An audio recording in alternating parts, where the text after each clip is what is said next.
السلام عليكم ورحمة الله وبركاته. إن الحمد لله نحمده ونستعينه ونستهدي ونستغفره ونعوذ بالله من شرور أنفسنا ومن سيئات أعمالنا.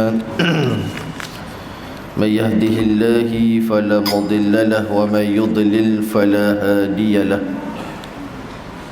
أشهد أن لا إله إلا الله وحده لا شريك له وأشهد أن سيدنا محمد عبده ورسوله. سبحانك لا علم لنا إلا ما علمتنا إنك أنت العليم الحكيم. رب اشرح لي صدري ويسر لي أمري واحلل عقدة من لساني يفقه قولي.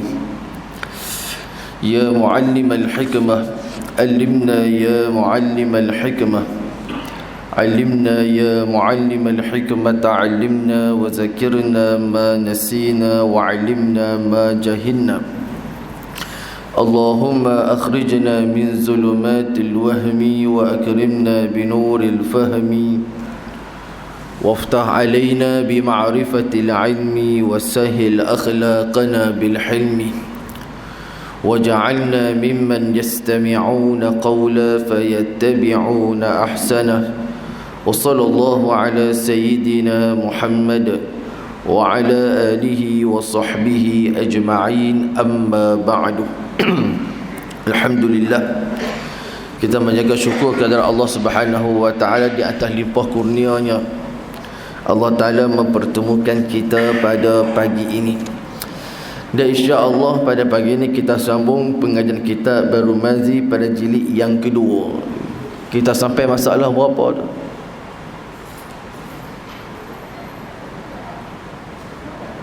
Masalah 24 Masalah yang ke-24. Betul ya? Betul. Baik.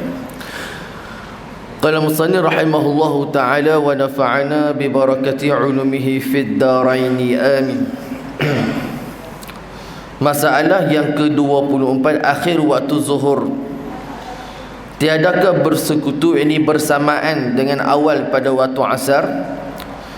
Ya saudaraku, adalah akhir zuhur dan awal asar itu telah bersalahan ulama padanya. Setengah mengatakan bersekutu antara keduanya dan setengahnya mengatakan tiada bersekutu. Bersekutu dengan makna bersamaan. Kata Al-Imam Nawawi rahimahullahu ta'ala, bagi Al-Imam Syafi'i radhiyallahu ta'ala anhu dan bagi kebanyakan ulama mengatakan tiadalah bersekutu antara akhir zuhur dan awal asar. Bahkan manakala keluar waktu zuhur dengan sebab jadi bayang-bayang sesuatu itu, seumpamanya lain daripada bayang-bayang yang ada ia, ketika mana gelincir masuklah waktu asar. Dan apabila masuk waktu asar, tiada tinggal suatu daripada waktu zuhur. Jadi ada para ulama berbincang, adakah biarlah dulu kita hisap pakai apa? Pakai objek. Ada ni kita hisap pakai jam. Dulu adakah para ulama berbincang, adakah waktu zuhur akhir, last waktu zuhur itu dia bersama dengan waktu awal asar? Dia kata Imam Syafi'i tak sama. Sebab apa tak sama? Kerana dua-dua waktu ni dua-dua waktu yang berlainan. Maksudnya akhir waktu zuhur, maka berakhirlah waktu zuhur tersebut, maka bermasuklah waktu asar. Dan itulah pegangan di sisi mazhab kita Syafi'i. Baik. Dan kata Imam Malik radhiyallahu taala anhu dan satu taifah ada satu kumpulan ulama yang lain, apabila jadilah bayang-bayang tiap-tiap sesuatu itu seumpamanya masuklah waktu asar dan tiada keluar waktu zuhur, bahkan kekal ia. Kemudian daripada itu kadar 4 rakaat yang patut ia bagi zuhur dan asar dengan sembahyang tunai. Dan mengambil hujah mereka itu dengan sabdaan Nabi SAW dalam masalah yang ke-8, maksudnya salla bi al-zuhra fil yawmi tsani hina sara zillu kulli syai'in mislah wa salla bil 'asra fil yawmi al-awwali hina sara zillu kulli syai'in mislah. Sembahyanglah Jibril alaihi salam denganku akan zuhur pada hari yang keduanya, waktu jadilah bayang-bayang tiap-tiap sesuatu itu seumpamanya, dan telah sembahyang ia denganku akan asar pada hari yang pertama ketika jadilah bayang-bayang tiap-tiap sesuatu itu seumpamanya. Maka zahirlah hadis ini, bersekutulah bersamalah antara keduanya pada kadar 4 rakaat. Dan telah mengambil hujah al-Imam Syafi'i dan kebanyakan ahlul ilmi akan tiada bersekutu antara waktu zuhur dan waktu asar dengan zahir hadis seperti yang tersebut dalam hadis sahih Muslim. Demikian bunyinya, idza sallaitum az-zuhra fa innahu waqta ila an yahdhur al-'asr. Apabila sembahyang sekalian kamu akan waktu zuhur, maka bahawasanya waktunya sampai hadir waktu asar. Dan hadis yang telah lalu itu dijawabkan dia dengan bahawasanya maknanya faragha minal zuhri hina sara zillu kulli syai'in mislah wa syara'a fil 'asri fil yawmil awwali hina sara zillu kulli syai'in mislah. Telah selesailah Jibril daripada sembahyang zuhur pada waktu jadi bayang-bayang tiap-tiap sesuatu itu seumpamanya, dan telahlah memulai ia pada sembahyang asar pada hari yang pertama, waktu jadilah bayang tiap-tiap sesuatu itu seumpamanya, maka tiadalah bersekutu antara keduanya. Jadi inilah kita kata perbincangan di kalangan para ulama. Ada mazhab Maliki kata masuk waktu asar masih lagi belum berlalunya waktu zuhur dengan kadar 4 rakaat. Maksudnya masuk saja waktu asar. Di sisi mazhab Malik, waktu zuhur tu masih lagi ada dengan kadar sembahyang 4 rakaat lebih kurang 10 minit. Bahasa mudahnya apa tuan-tuan? Kalau asar masuk 4.30, di sisi mazhab Maliki 4.40 baru habis waktu zuhur. Di sisi mazhab Maliki. Sebab itu implikasi kepada mazhab ni tuan-tuan, dia tidak menjadi praktikal kepada kita. Sebab jumhur ulama memilih pada waktu zuhur habis dengan masuk waktu asar. Dan itulah kebanyakan pegangan ulama-ulama ataupun jumhurul ulama. Mazhab Maliki dia pegang lain.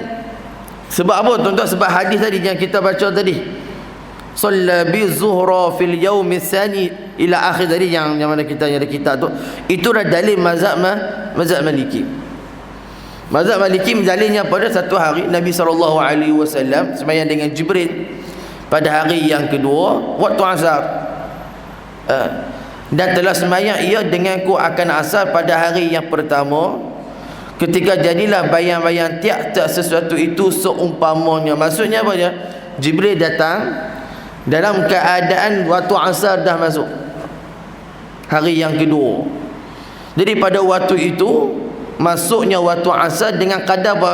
Bayang-bayang sama dengan objek. Bayang-bayang lebih sikit daripada objek mana masuk waktu asar. Dan kata Jibril, inilah waktu penghabisannya waktu zuhur, dan inilah masuknya waktu asar. Mazhab Maliki dia faham macam mana? Dia faham waktu zuhur habis bila mana kadar 4 rakaat selepas masuk waktu asar. Dengan makna 4 rakaat ni tuan-tuan, pada tidak 10 minit kita sembahyang. Jadi di sisi mazhab Maliki mereka berpegang pada habis waktu asar, habis waktu zuhur bila 10 minit selepas masuk waktu asar. Itu pegangan mazhab Maliki. Macam tu pegang mazhab Hanafi. Mazhab Hanafi berpegang pada waktu asar setengah jam lewat daripada kebiasaan kita sembahyang. Nah, contoh macam kita sembahyang asar 4.30, mazhab Hanafi pukul 5 baru lepas azan. Kalau kita pergi masjid India tu, masjid India. Kerana 4.30 kita mayang asar dah, azan dah masjid kita. Depa pukul 5.30 baru dia azan, pukul 5 baru dia azan. Sebab apa tuan-tuan? Sebab pada penentuan masuk waktu asar tu, ia menjadi khilaf di kalangan mazhab. Dan praktikal mazhab kita Syafi'i di Malaysia seperti mana yang ada pada hari ini. Itu dah menunjukkan perbezaan di kalangan para ulama dalam menentukan masuknya waktu asar di sisi mazhab-mazhab yang ada ni. Baik, dia kata Imam Nawawi, maka ini takwilan menentukan bagi himpun antara segala hadis, dan apabila ditanggungkan atas bersekutu mana bersamaan, nescaya jadilah akhir waktu zuhur itu majhul, kerana bahawasanya apabila dimulakan dengan dia pada waktu, jadilah bayang-bayang tiap-tiap sesuatu itu seumpamanya, nescaya tiadalah diketahuikan bilakah habis daripadanya. Maka ketika itu jadilah akhir waktu zuhur itu majhul, yakni tidak diketahui, dan tiadalah berhasil kenyataan sempadan waktu-waktu. Jadi kalau kita kata Imam Nawawi, kalau akhir waktu zuhur tu kita kata habis dengan masuknya waktu asar dengan kadar 4 rakaat ataupun dengan kadar 10 minit, maka seolah-olah waktu ni dia tak ada sempadan. Zuhur ada awal, tapi akhirnya sehingga akan masuk waktu berikutnya. Itu kata Imam Nawawi. Jadi menyebabkan waktu ni dia tidak ada sempadan. Sedangkan waktu-waktu solat dia ada sempadan, mana dia ada awal dan juga dia ada akhir. Sebab tu dalam mazhab kita Syafi'i, waktu ni dia ada 5 waktu. Dia ada waktu fadilah, dia ada waktu ikhtiar, dia ada waktu yang harus tak makruh, dia ada waktu yang harus serta makruh, dia ada waktu darurah ataupun dia panggil waktu uzur. Waktu uzur ni waktu yang dikenakan kepada wanita haid. Katalah dia bersih, dia suci daripada haid pukul 4.20 petang, asar masuk 4.30. Wajib tak ada semayang? Wajib. Tapi boleh tak satu orang wanita yang datang uzur, dia nak mandi, kemudian dia nak bersihkan diri dia, dan tak 10 minit? Tak dan. Memang tak sempat, tapi dia wajib semayang. Dia wajib semayang. Itu dia panggil waktu uzur, ataupun dia panggil waktu darurah. Waktu darurah mana waktu masih lagi ada, tapi kadarnya tak cukup. Tak cukup, tapi dia kena semayang. Dia wajib semayang. Antara siapa? Wanita haid. Wanita haid, dia kena semayang, tapi dia kena mandi dulu. Mandi, bersih diri. Pukul 5 baru dia semayang. Dia berdosa tak? Dia tak berdosa. Tu dia ada waktu-waktu, sebab dia ada sepadan. Maksudnya jangkau saja waktu semayang tu habis. Dan inilah sebahagian pendapat ulama, semisal Ibnu Rajab Al-Hambali, semisal Al-Humaidi guru pada Bukhari, yang mengatakan kepada tidak ada qada bagi mereka yang tinggal semayang dengan sengaja. Ada pendapat ulama minoriti, bukan majoriti, minoriti, yang mengatakan tidak ada qada bagi mereka yang tinggal semayang dengan sengaja. Sebab tidak ada qada? Sebab waktu semayang dah habis. Dia tinggal semayang 15 tahun 20 tahun dia tinggal semayang. Dia bukan boleh patah balik ke belakang. Jadi sebahagian daripada mereka seperti mana Ibnu Rajab Al-Hambali, seperti mana Al-Humaidi, dan sebahagian daripada ulama yang mengatakan tidak ada qada. Sebab apa? Sebab ni sebadan semayang ni dia ada waktu dia. Jadi mereka yang terkeluar daripada waktu tidak dikenakan qada. Nabi sebut dalam hadis yang sahih, orang yang qada ni 2 keadaan. Yang pertama dia tidur, yang kedua dia terlupa. Itu sahaja yang dibenarkan untuk qada dan disebutkan dalam hadis. Tapi walaupun perkara ni tuan-tuan yang kita tengok ni, tapi jumhur ulama sehingga Imam Nawawi menakalkan ijma', orang tinggal semayang wajib qada. Dan menggunakan dalil itu juga, orang yang tinggal semayang dengan sengaja dan dengan terlupa, dan juga dengan tertidur hendaklah diqadakkan sembahyang. Begitu juga orang yang lupa dengan sengaja. Dia panggil apa tuan-tuan? Masalah dia panggil qiyasun aula. Apa makna qiyasul aula? Kalaulah orang yang tinggal dengan sengaja, orang yang tinggal dengan tak sengaja, mana dia terlupa, orang yang tertidur Nabi suruh qada, apatah lagi orang yang tinggal dengan sengaja, maka wajiblah juga dia qada. Itu perbahasan ulama. Nah, sebab apa? Sebab sembahyang dia ada waktu. Cuma ulama yang minoriti yang kata tadi tu, yang kata tak perlu qada, dia orang syaratkan benda lain pula. Apa dia? Wajib dia bersedekah dengan sedekah yang banyak. Yang kedua, wajib dia menunaikan solat sunat yang banyak. Persoalan dia tuan-tuan, berapa banyak yang kena buat? Tuan-tuan biasa jumpa orang tinggal sembahyang. Saya biasa jumpa satu orang tinggal sembahyang. Masa tu saya mengajak sekitar kawasan kita ni lah. Habis isyak tu nak balik, cerita buat sembahyang, dia tahan. Bukan tahan lah kereta saya, tak dah. Dia pergi dekat kereta saya, dia kata, Ustaz cerita tadi kena qada sembahyang apa semua ni. Banyak Ustaz. Saya ni banyak tu dengan banyak tinggal sembahyang. Saya pun kata, berapa banyak tinggal sembahyang ni tuan? Mungkin setahun 2 tahun mungkin lah kot, ataupun berapa hari dia tinggal. Dia kata, saya tinggal sembahyang Ustaz 50 tahun. Maksudnya apa tuan-tuan? Dia tinggal sembahyang, sebelum dia sembahyang, dia tinggal sembahyang hampir 50 tahun. Bayangkan kalau 50 tahun tuan-tuan dia nak qada, kalaulah umur dia mencecah 100 tahun pun boleh habis lagi qada dia. Jadi nak buat macam mana? Saya kata seperti mana yang kita maklumkan dalam kelas tadi, wajib qada.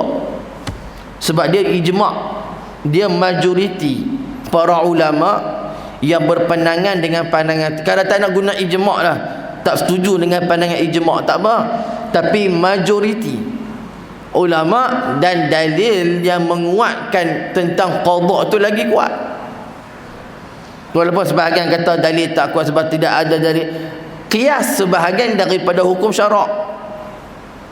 Hadis tak ada, hadis tak cerita pun. Nabi kata tinggal sembahyang dengan sengaja. Nabi cerita orang yang tidur, orang yang terlupa. Kita kata walaupun Nabi tak cerita secara jelas berkenaan orang tinggal sembahyang dengan sengaja, tapi kita faham daripada nas apa dia? Kalau orang yang tidur, orang yang terlupa pun disuruh qada, apatah lagi yang tinggal dengan sengaja. Dia kata 50 tahun Ustaz, 50 tahun. Tak nak nego ke? Bagaimana boleh nego ni? Bukan saya kira kita dengan manusia ni, dengan Tuhan. Dia kata macam ni lah, buat aja haji, buat aja, buat. Kalau tak sempat, takdir Allah mati, insya-Allah bersungguh-sungguh kita bayar segala apa yang kita buat pada Allah dulu, insya-Allah Allah ampunkan, insya-Allah. Dia pun anggur betul balik. Sebab tu tahun lepas ya, kita ada grup para asatizah lah. Ada satu orang tu, dia kata nak main Ramadan ni kan, tak sah sembahyang tarawih. Dalam video, tak sah sembahyang tarawih, ataupun kita kata tak sah sembahyang sunat bagi mereka yang masih lagi ada qada, tetapi dia menunaikan tarawih, tak menunaikan qadanya, maka tak sah tarawih dia. Ada satu keratan video tu. So keratan tu tuan-tuan, dia masuk dalam grup kami. Dalam grup saya tu tuan-tuan, ramai ustaz-ustaz pandai-pandai fiqh. Kenyataan tu tuan-tuan, sebahagiannya dikutip daripada kitab-kitab mazhab Syafi'i. Memang ada sebahagian daripada ulama Syafi'i yang mengatakan tidak sah sembahyang sunat bagi mereka yang masih lagi ada qada, tetapi dia menyibukkan dirinya dengan benda sunat. Adalah petikan nafs kitab tu. Kawan saya Dia mengaji dengan satu orang ulama daripada Yaman. Dia syekh tu dia ada di Malaysia. Syekh Toha. Syekh Toha ni tuan-tuan, dia ni adalah pensyarah kitab Fathul Malik fi syarhi Umdatus Salik. Kitab Umdatus Salik, kitab mazhab Syafi'i tu, dia ada syarah dia Fathul Malik 3 jilid. So yang mensyarahkan dia tu tuan-tuan mengajak dekat Kedah. Ada satu mahat, dia datang daripada Yaman, mengajak dekat mahat tu. Dia kata memang betul dalam mazhab kita Syafi'i ada sebahagian ulama yang mengatakan pada tak boleh sembahyang sunat selagi mana qada tak tunai. Dia pernah tinggal sembahyang 5 tahun. Kemudian tarawih, dia sembahyang tarawih. Dia sembahyang tarawih. Dia tak sembahyang qada. Maka ulama kata sembahyang tarawih tu tak sah. Tak diterima. Baik. Kata Syekh Taha, ada juga sebahagian daripada ulama Syafi'iyah yang mengatakan sah dengan syarat. Apa dia? Dia tidak mencuaikan qadanya. Sebab sembahyang tarawih ni tuan-tuan, setahun sekali je. Bulan puasa. Nak buat tarawih bulan Syawal mana boleh? Nak buat tarawih bulan-bulan yang lain mana boleh? Jadi oleh kerana tarawih ni datangnya setahun sekali, buatnya pula sebulan, maka para ulama, sebahagian daripada ulama benarkan orang yang sembahyang sunat, tapi dengan syarat apa dia? Dengan syarat dia tidak melupakan qadanya. Tapi mana yang lebih afdal untuk dia pilih, nak sembahyang tarawih ke nak sembahyang qada? Sudah pasti kata ulama adalah sembahyang qada. Sebab itu adalah hutang yang wajib dibayar. Tetapi seandainya kalau dia sembahyang tarawih, sah tak? Sah. Sah, insya-Allah. Cuma yang paling syarat dia jangan lupa qada. Ada qada ni tuan-tuan, jumhur ulama menyuruh dia juga mewajibkan qada tersebut. Jadi kalau ada orang yang tinggal sembahyang 3 tahun, 4 tahun, 5 tahun, ada orang tinggal macam tadi 50 tahun tinggal sembahyang ni tuan-tuan, kalau qada pun tak habis. Bayangkan 50 tahun, sehari ada 300, habis 300 hari dah contoh. Darab dengan 5 dah berapa dah? 1,500. 1,500 waktu tuan-tuan nak sembahyang. Itu baru setahun. Darab dengan pula dengan 49 dah berapa ribu dah. Tu tuan-tuan kalau tak tidur pun tak habis tu. Nak kata tu lah sembahyang. Betul, saya pesan selalunya kalau saya kuliah di sekolah-sekolah, selalu pesan kat budak-budak ni pada jangan tinggal sembahyang. Kita duduk muda ni memang seronok. Duduk muda kan, oh seronok duk buat kerja ni, duk buat kerja ni, duk enjoy ni, duk enjoy ni. Satu masa nanti tuan-tuan, kita akan sampai pada usia kita, keseronokan keduniaan ni dah hilang, dah tak ada dah. Masa tu baru kita terfikir. Dia main masjid, dulu tak pernah datang main masjid ni tuan-tuan. Ustaz duk kata kena qada sembahyang, kena qada sembahyang. Jadi dia tekanan. Dia kata aku dulu tinggal sembahyang hampir dekat 10 tahun, 15 tahun tinggal sembahyang, jenuh nak kena qada. Itulah akibatnya. Itu akibat dia. Itu saya pergi mana kalau ceramah dekat sekolah, pesan dekat budak-budak jangan tinggal sembahyang. Susah macam mana pun sembahyang lah. Susah macam mana nak tunaikan sembahyang tu, tetap juga sembahyang. Nanti bila mana kita dah menganjak usia kita, kita akan terfikir, kita akan terkenang-kenang kepada sembahyang yang kita tinggalkan dulu. Kena pula tuan-tuan, kita ni dah main masjid, dah main surau pula. Ustaz pula duduk ceramah hari-hari dalam kuliah dalam masjid, kata kena qada, kena qada. Oh lagilah tuan-tuan, dia masuk ni tuan-tuan, dia jadi sengkak ni hati ni. Masa tu tuan-tuan barulah ya Allah banyaknya sembahyang. Tapi tak apa, kalau taubat, sungguh-sungguh taubat, kemudian tertunaikan qada. Kalau tak sempat habis semua, insya-Allah Allah dengan sifat rahim dia, dengan sifat rahman dia, dia terima hamba tersebut. Sebab sembahyang ni dia dengan Tuhan, dia dengan Allah. Beza dengan dosa dengan manusia, tak boleh. Dosa dengan manusia ni tuan-tuan wajib dicari orang tu. Wajib minta maaf dengan orang tu. Selagi mana tak selesai dengan orang tu, bawa ke akhirat. Dengan Allah tak apa. Tapi dengan Allah tak apa, jangan dia buat biasa pula, tak boleh juga. Kena ambil berat juga. Maksudnya apa? Dalam bab pengampunan, insya-Allah Allah Jalla wa'ala boleh mengampunkan semua dosa manusia. Tak ada masalah. Tapi kalau dengan orang belum tentu. Orang belum tentu. Tu bab sembahyang. Lepas tu di sini tuan-tuan, kata Imam Nawawi pada semua ni tuan-tuan dia ada sepadan waktu. Maka kalau langkau sepadan waktu tu, maka dipanggilkan dengan sembahyang qada ataupun telah terkeluar waktu.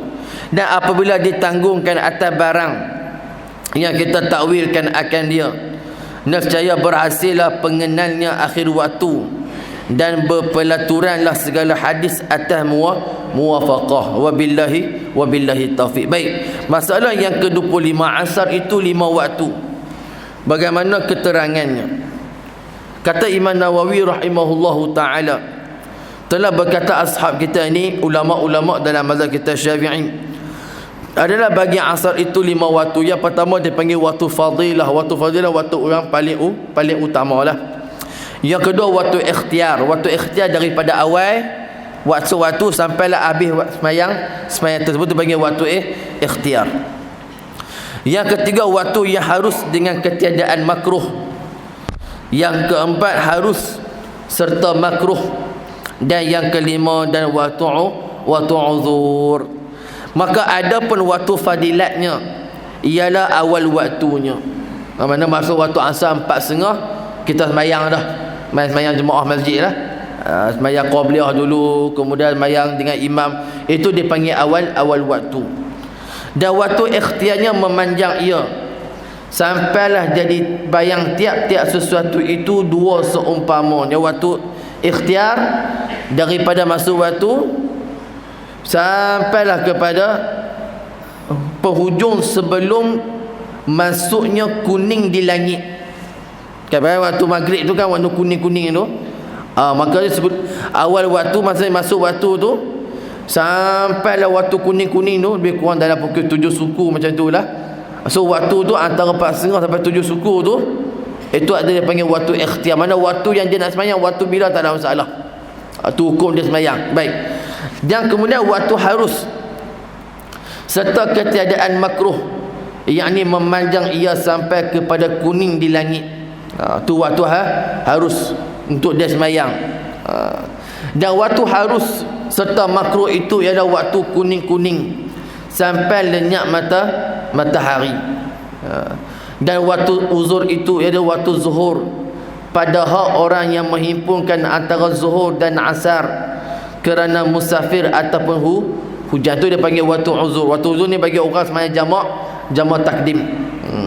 Maka jadilah asar pada 5 jamak takhir. Mana waktu zuhur baru masuk dalam waktu asar. Dia panggil waktu jamak takhir ataupun waktu uzur. Maka jadilah asar pada 5 waktu ini sembahyangnya adaan tunai. Maka apabila luput semuanya dengan lenyap matahari, jadilah ia qada. Tu mazhab kita Syafi'i lah. Tenggelam maksudnya apa? Masuk waktu maghrib, siapa semayang lepas tu dipanggil apa? Dipanggil qada.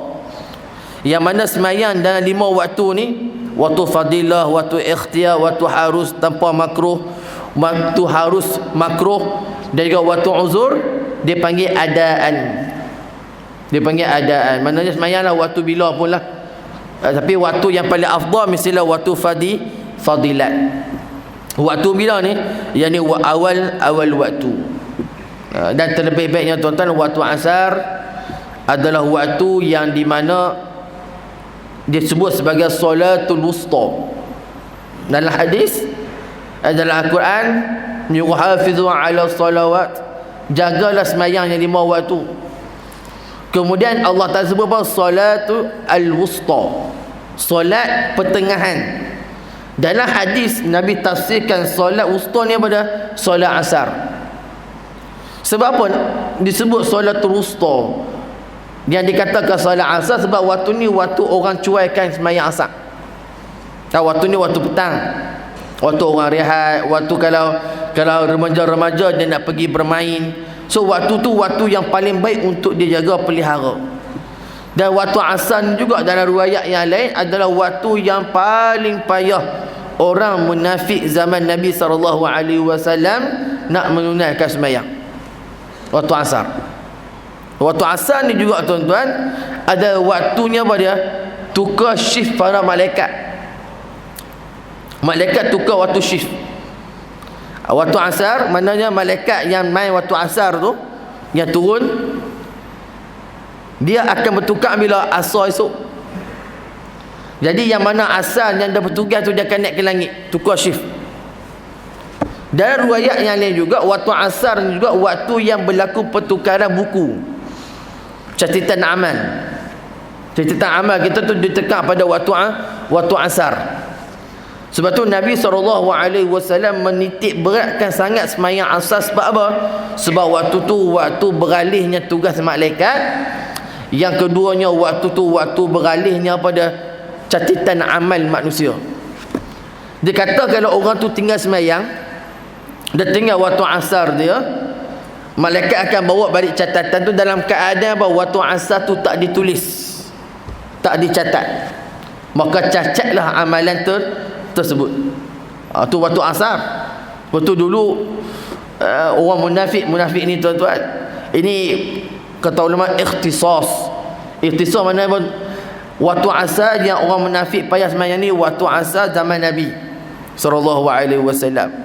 Dia tak bolehlah kita kata apa, orang tak main sembahyang asar kat masjid ni munafik, tak boleh. Tak boleh. Yang disebut ni tuan-tuan khusus zaman Nabi SAW. Zaman kita ni orang bukan munafik, jadi malah. Munafik lain tuan-tuan. Munafik ni zahir iman tapi dalamnya kufur. Betul yang Quran kata asfali minan nar, orang munafik ni duduk bawah kerak api neraka. Siapa? Mereka yang munafik pada i'tiqad. I'tiqad ni kepercayaan. Zahir Islam, duduk belakang Nabi, ibadah dengan Nabi, tapi dalam hati ni benci dengan Rasulullah. Itu panggil munafik i'tiqad. Dan satu lagi tuan-tuan, dia panggil munafik pada sudut amal. Yang Nabi kata idza hadasa kaziba wa iza wa'ada akhlafa wa iza tu'minal khan. Ini munafik pada amal, bukan pada i'tiqad. Ada satu orang dia beriman dengan Allah, hari kiamat beriman, dengan Nabi beriman, tapi bila bercakap bohong.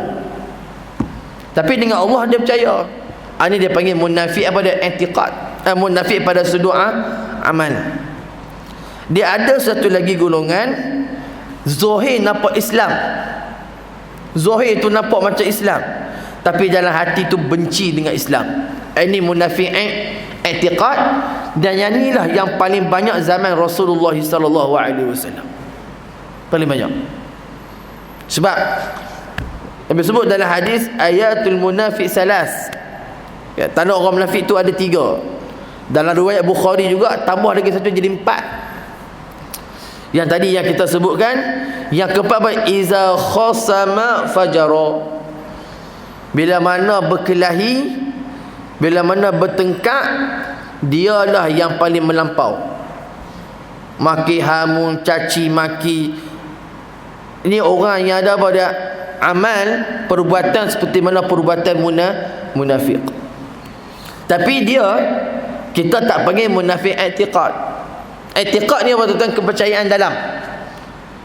Zahir saja Islam, tapi dalam ni benci Allah.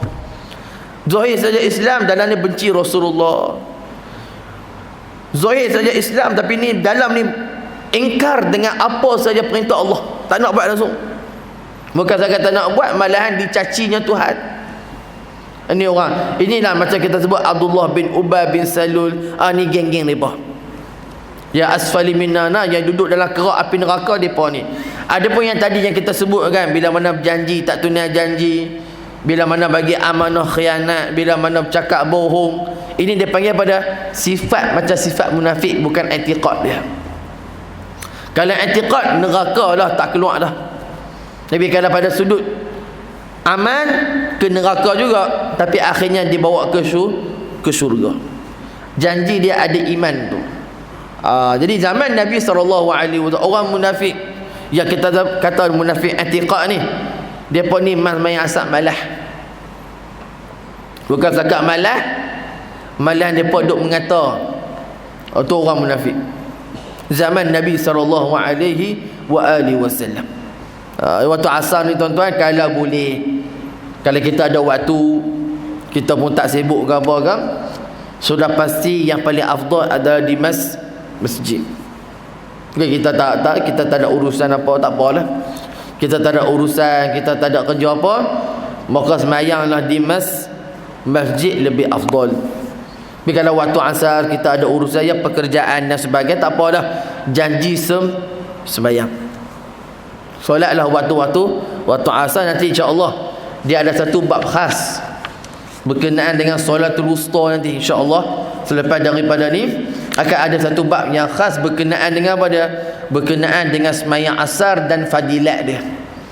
Semayang asar ni tuan-tuan berat. Semayang asar ni dia macam semayang subuh. Sebab dua-dua waktu ni tuan-tuan, waktu orang rehat. Waktu orang berlapang-lapang. Waktu subuh lagi waktu orang tidur. Waktu asar ni tuan-tuan, orang tidur juga. Dan orang nak pergi main, orang nak pergi beriadah, nak pergi main bola, nak pergi semua waktu asar, waktu petang. Jadi waktu ni jadi berat sikit. Jadi insya-Allah kalau kita tunaikan, dan mudah-mudahan Allah Subhanahu wa taala memberkati kita. Dan insya-Allah kita akan sambung pada kuliah yang akan datang. Jadi insya-Allah tuan-tuan, kita akan sambut bulan Ramadan yang akan tiba kepada kita insya-Allah, jika tidak ada apa-apa halangan dan benda itu telah ditakdirkan oleh Allah.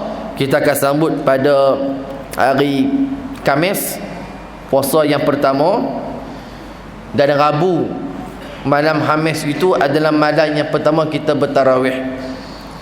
Jadi bagaimanakah Nabi SAW dan para sahabat menyambut kedatangan bulan Ramadan? Mereka tuan-tuan menyambut kedatangan satu Ramadan itu di mana? Di dalam masjid. Jadi mana tuan-tuan, saya mengesyorkan pada tuan-tuan yang mana pada satu Ramadan nanti, mana hari Rabu tu, maghrib tu tuan-tuan sambutlah kedatangannya di mana? Di dalam rumah Allah ni. Mana kita sambut malam tu kedatangan di mana? Di dalam masjid. Ramadan ni tuan-tuan, dia ibarat tetamu. Tetamu. Kalau kita suka dengan kedatangan tetamu tersebut, maka tetamu tu pun bergembiralah atas kesukaan kita. Tapi kalau kita meluat dengan dia, lah ada mai tetamu tu tak mai dah rumah kita. Macam tu juga dengan Ramadan. Dan Ramadan ni pula tuan-tuan, setiap kali nak masuk saja bulan Ramadan, maka Nabi akan berkata kepada sahabat, laqad ja'akum syahrun mubarak, telah datanglah kepada kamu satu bulan yang diberkati. Faradallahu alaikum bisiyamih, yang mana Allah Ta'ala telah memfardukan kepada kalian itu berpuasa pada siangnya. Wa futiha lahu abwabul jannah, dan telah dibukakan segala pintu-pintu syurga. Wa ghuliqat abwabun nar, dan telah ditutupkan semua pintu-pintu neraka. Wa suffidatis syayatin, dan telah dibelenggunya syaitan-syaitan. Maka kata Nabi SAW, di dalamnya ada satu malam, yang malam itu lebih baik daripada seribu bulan. Itulah kalam Nabi SAW kepada sahabat, supaya pada menjadikan sahabat ni berminat untuk mendapat bulan Ramadan. Itu yang pertama. Yang keduanya tuan-tuan, insya-Allah ada lagi waktu kita. Jadi waktu nak masuk Ramadan itu tuan, kita sediakanlah mushaf Quran yang kita nak baca. Dan itulah menjadi tabiat para salaf. Mereka akan menyediakan mushaf mereka sendiri yang akan mereka baca pada bulan Ramadan. Dan sudah sinonim daripada kita kecil sampai kita besar, bulan Ramadan dipanggil sebagai Syahrul Quran. Dan itulah yang dibuat oleh para salaf yang terdahulu. Mereka menghabiskan waktu mereka di bulan puasa dengan membaca Al-Quran. Wa ima dengan cara baca sendiri, wa ima dengan cara tadarus bacalah Al-Quran. Maka sediakanlah tuan-tuan mushaf kita yang kita nak baca pada bulan puasa nanti. Sediakanlah di rumah kita ataupun di mana-mana kita saja yang bekerja, boleh bawa mushaf pergi tempat kerja. Kalau waktu rehat boleh baca Quran dan sebagainya, dan tanamkan satu niat, satu azam supaya pada tahun ini dapat kita khatam Quran walaupun sekali penghataman. Tanam tuan-tuan azam tu. InsyaAllah, katakanlah tak dapat khatam, dah buat dah, baca tak dan khatam, InsyaAllah niat tadi telah ada pahalanya di sisi Allah. Tapi syarat kena buatlah, pakai niat je tak jadi. Kena buat jugalah. Kita pakai niat je Ustaz, baca dah tak boleh lagu tu. Niat dan azam tu panggil azam tadi tu. Azam maknanya memang kita nak capai target tu. Dan insya-Allah tuan-tuan, kita minta pada Allah Jalla wa Ala atas kemudahan tersebut. Yang kedua, yang ketiganya, saya pesan kepada semua dan juga diri saya, kalau boleh jangan tinggalkan tarawih dan jangan tinggalkan witir berjemaah dengan imam. Sebab dalam mazhab kita Syafi'i, bulan-bulan yang lain tidak disunatkan witir berjemaah kecuali bulan Ramadan, bulan puasa. Dan kalau boleh ni tuan-tuan, kalau boleh, kita yang tak ada apa, kita yang ada waktu lapang banyak, semayanglah 20 rakaat. Semayanglah 20 rakaat. Walaupun qarar Imam Baruni Jabatan Agama dia keluarkan perkeliling, tak mewajibkan masjid buat 20 kecuali Masjid Ubudiyah dengan Masjid Negeri sahaja. Maka kita ambil lah tuan-tuan 20 rakaat tu sebagai semayang qiyam Ramadan kita, yang mana tuan-tuan yang tak ada apa-apa urusan, yang waktu kita terlalu banyak yang lapang, maka tunaikanlah 20 rakaat. Bukan wajib, tapi itulah seafdal-afdalnya 20 rakaat. Dan kemudian tunaikanlah witir dengan imam. Bagi yang uzur tak apa, bagi yang ada urusan tak apa, tunaikanlah kemampuan kita. Tapi jangan lupa tuan-tuan, apa dah sembahyang tarawih yang paling utamanya buat di mana? Di dalam masjid secara berjamaah. Itulah yang paling afdal. Insya-Allah atas azam kita tersebut, mudah-mudahan Allah Ta'ala menguatkan tubuh jasad kita untuk kita beribadah di bulan puasa. Dan insya-Allah tuan-tuan, mudah-mudahan Allah Ta'ala memanjangkan usia kita. Paling tidaknya dapatlah kita merasai bulan puasa tersebut. Jadi setakat itu saja. Mudah-mudahan saya mengucapkan selamat menyambut bulan Ramadan al-Mubarak. Dan insya-Allah atas niat kita, azam kita, jadi mudah-mudahan Allah Ta'ala menolong dan juga membantu kita dalam melakukan ketaatan kepada Allah Subhanahu wa Ta'ala. A'udzubillahi minasyaitonirrajim. Bismillahirrahmanirrahim. Alhamdulillahi rabbil alamin, wassalatu wassalamu ala asyrafil anbiya'i wal mursalin sayyidina Muhammadin wa ala alihi wa sahbihi ajma'in. Allahumma inna na'udzubika min 'ilmin la yanfa' wa min qalbin la yakhsha' wa min nafsin la tashba' wa min du'a'in la yusma'. Subhanallah wa bihamdi, subhanakallahumma wa bihamdika, nashhadu an la ilaha illa anta wa nastaghfiruka wa natubu ilaih. Wa sallallahu ala sayyidina Muhammadin wa ala alihi wa sahbihi wa baraka wa sallam, walhamdulillahi rabbil alamin. Aqulu qawli hadza wa astaghfirullah li wa lakum wa billahi taufiq wa hidayah. Assalamualaikum warahmatullahi wabarakatuh.